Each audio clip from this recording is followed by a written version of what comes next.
Hier vanuit is Belvedere is hele verschillende gebouwen. Daar zie ik flats. Een borkerij. En gewone huizen met tuin.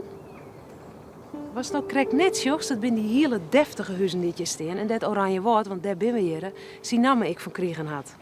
Woord, dat is bosk. En oranje, dat had te krijgen met de voorouders van uw koninginnen. De Oranje Nassau's. Oranje woord, dat betekent dus het bosk van de familie van Oranje. Nou, en die Oranjes die bouwden hier grote deftige huizen mee. Grote parken er ik omheen.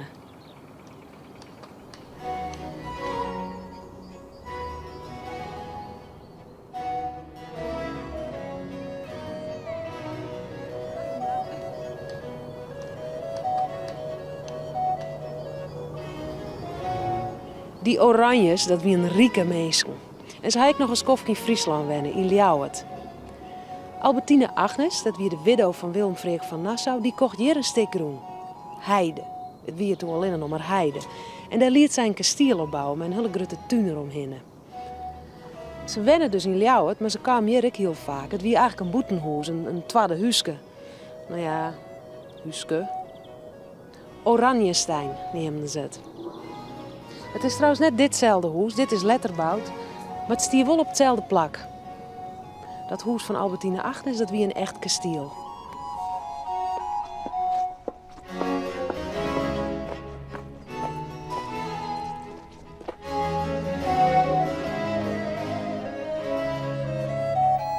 Zo had dat kasteel van Albertine Agnes eruit zien.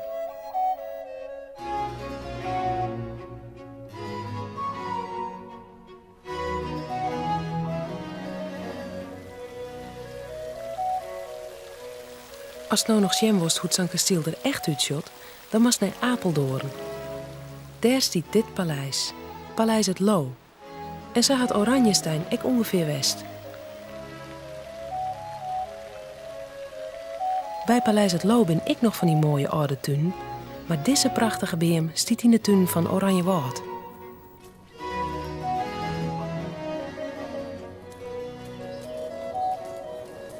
Om dat kasteel heen wie een grote tuin met lange, rechthoekige paden. En later had ze het maken vol meer zoals in de natuur. Net rechten, maar kronkelpaden. Een mooie bjem, een viever.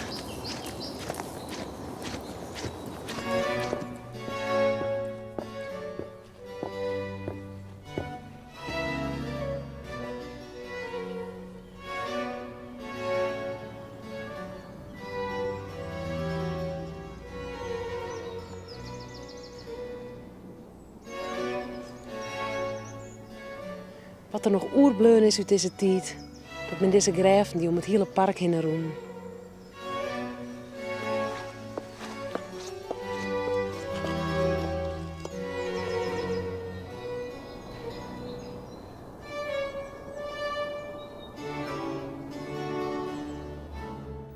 En dit wie Albertine Agnes, mij haar been.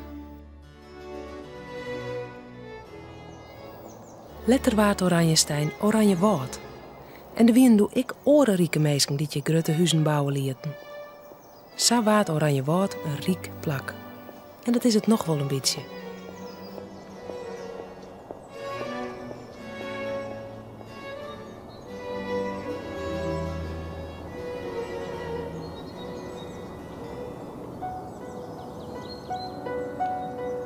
We gaan van Oranjewoud een eind verderop.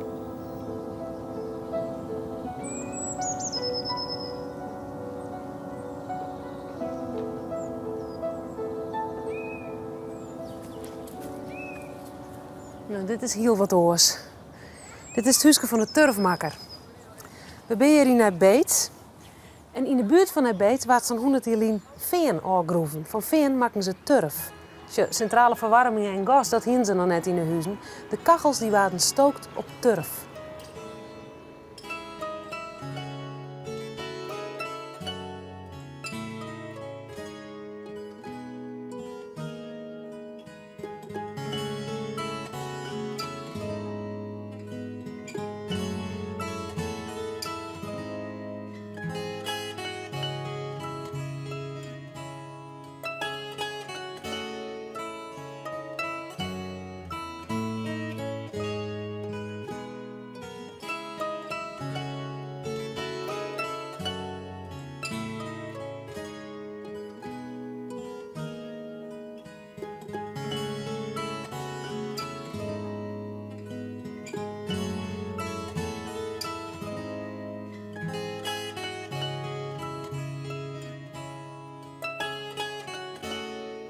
Dat werkje in het veen, dat wie zwierwerk en het waard ik heel min betellen.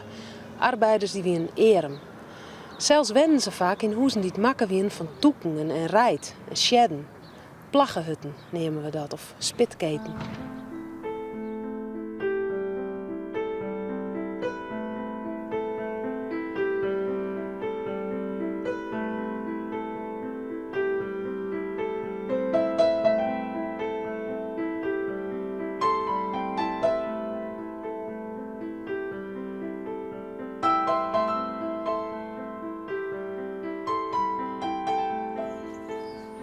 Zo, dit is al wat beter.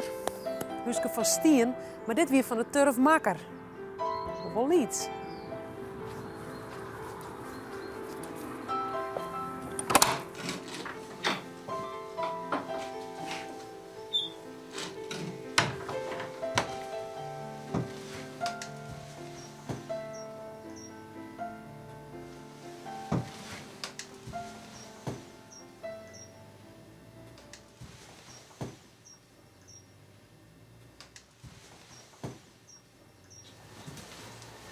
Die Sanliet Huske, er zijn 12 volwassenen en soms wel 8 of 10 benen.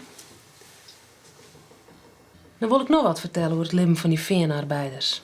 Ze hadden een baas, een veenbaas. Die veenbaas die had een groot stuk groen dat die arbeiders afgraven moesten. En het geld dat ze daarvoor kregen, dat betellen er elke sneunte uit. Kwam veenbazen die hier ik de baas van een winkel. En dan woerde er graag dat die arbeiders mij het lietse beetje geld dat ze verzinnen in zijn eigen winkel kochten. Maar die winkel wie volle duurder als de gewone winkels. Maar dienen ze het net, dan konden ze voort. Andere veenbazen die hadden een café, een kroegje. En daar betellen ze dan sneunte ons het geld uit. Nou, als je een hele week hut werken had, dan was ik wel zo'n fleurige jongen wat drinken verzels. Dus het badde heel vaak dat die arbeiders, voordat ze thuis waren, al het geld al uitjoen hien. Dus ze kregen het geld van de veenbaas, maar ze joegen het ijs voor het weer waarom. In zijn winkel of in zijn café. Dan stadig pikten de arbeiders dat niet meer. Overal kwamen die arbeiders in opstand in die minnenomstandigheden. Er kwamen zelfs partijen die het voor ze opkwamen. En zo kregen die mensen het letter wel wat beter, maar het bleef vaak wel jermoedig. We gaan verder naar een heel oorhuis.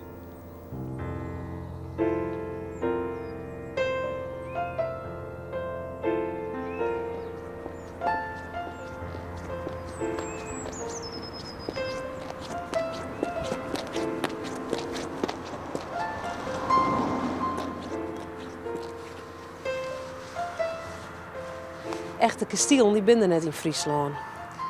Dit lijkt er wel wat op, maar dit is een slot. Het Popta-slot in Massum.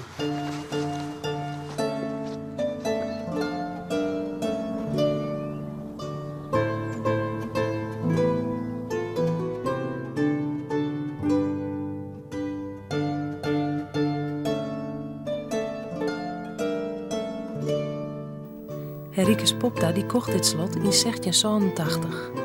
Hij wie advocaat in Ljouwert en simmers dan wennen de hier in Massum. Het wie ik was een simmerhoes. Dit Popta-slot, zat het nou hiet, dat stier er al door Popta het kocht. Het waard al voor het jaar 1600 bouwd, door de familie Heringa. En daarom hiet het doel Heringa-staten. Maar nou hiet het dus Popta-slot. En als die omdraait, dat is je Ljouwert lezen. Destijds zulke hege gebouwen, heel oors als op een dorp. Die flats, daar zitten protte huizen in. Maar als je eens indenken dat al die huizen gewoon op een grond bouwen zoest. Wat zou dat een plak innemen?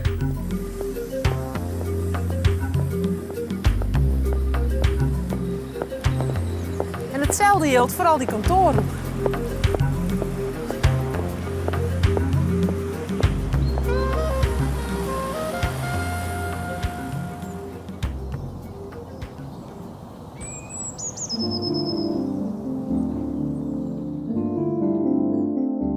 Ons oude huis is nou leeg, de verhuis was een groot vol. Ik heb het dreef, ik liet niet merken, de kamer die klinkt zo hol. Als die is in een kerk, ons oude huis jocht mij aan en sjongt. Waarom je zo voort? Hast du net altijd in mij eten en slept en laken en goud en dier? Waarom zagen mij om ik oud ben en verslieten? Waar is je nou eigenlijk van steen?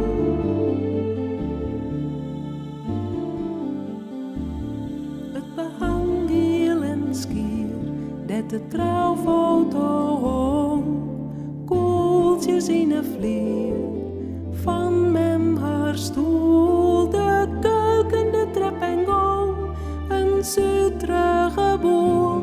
Uw oude hoes jocht mij aan en sjongt. Waarom je zo voort?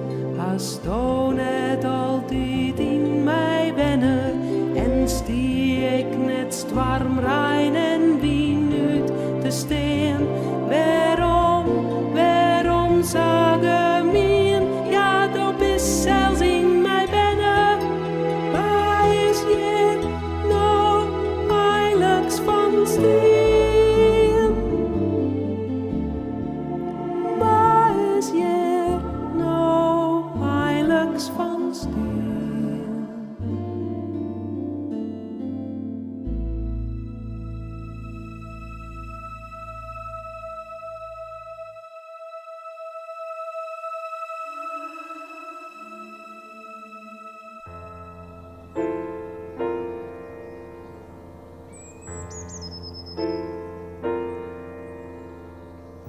We gaan verder op onze reis, naar de kust van Friesland, aan de IJsselmar.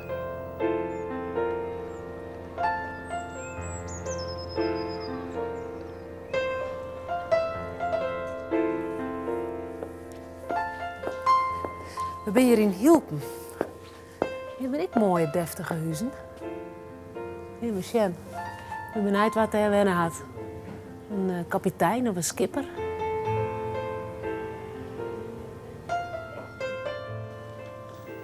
Het wie een kapitein.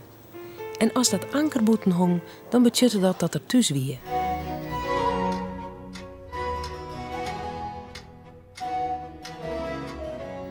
En zo zeeg de kamer van zijn kapiteinsfamilie eruit. Kes voor Sjen dat die kamer heel riek inricht is. Mooi beschilderen, joer ierdewerk.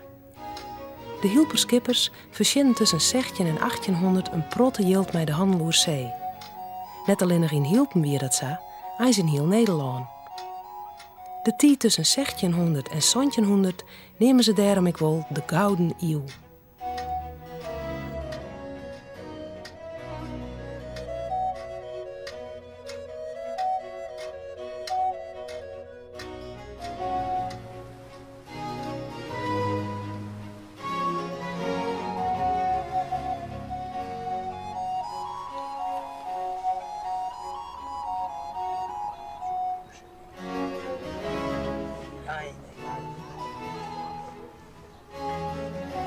Deze haven van Hilpen die leidt aanstaan vol met zeiljachten. In de tijd van de Gouden Eeuw hielpen net in zijn grote haven. De skippen, fluiten hielden die toe, die lijn of in Amsterdam of een eindje uit de kust, daar, voor Hilpen. Op een reden hiet dat. Bij die fluiten waren de skippers uit Hilpen handelen in de landen in het noorden. Noorwegen, Zweden, Rusland. Hout en graan helden ze daar.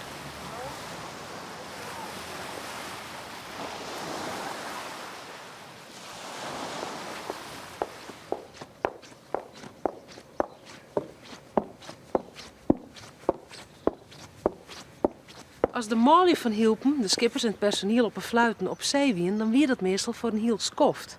Van februari tot mei november. De vrouwen van Hilpen, die wennen dan net in de gruttehuizen aan het diek, maar daarachter, in Lietsehuizen, likhuizen, zitten ze hier in Hilpen, want Hilpen heeft een eigen taal. Als het op oude kaarten zocht, dan viest er een hele prot aan de randen van het stadje.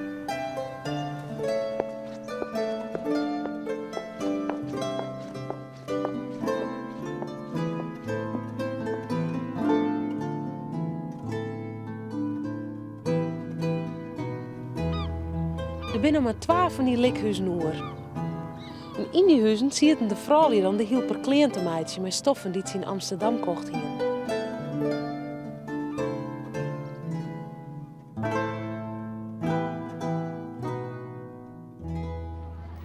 Amsterdam wie in die gouden eeuw de belangrijkste haven. Daar kwamen x-skippen die handelen met Indië en China. Het wie de tijd van de VOC, de Verenigde Oost-Indische Compagnie. Uit Indië namen die skippen dan specerijen mee, peper en sa, en porselein en sokkelapen stof.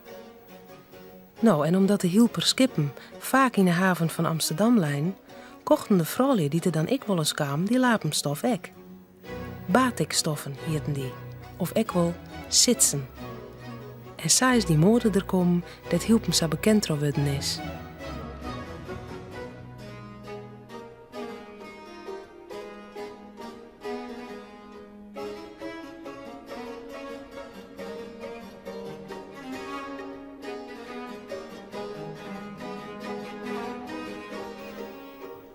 Die blom uit die stoffen vindt ik weerom in de meubels en de wanden van de hielperkamer. En deze Indische vogel, de Garuda heet hij. De Indonesische vliegtuigmaatschappij heet Exa.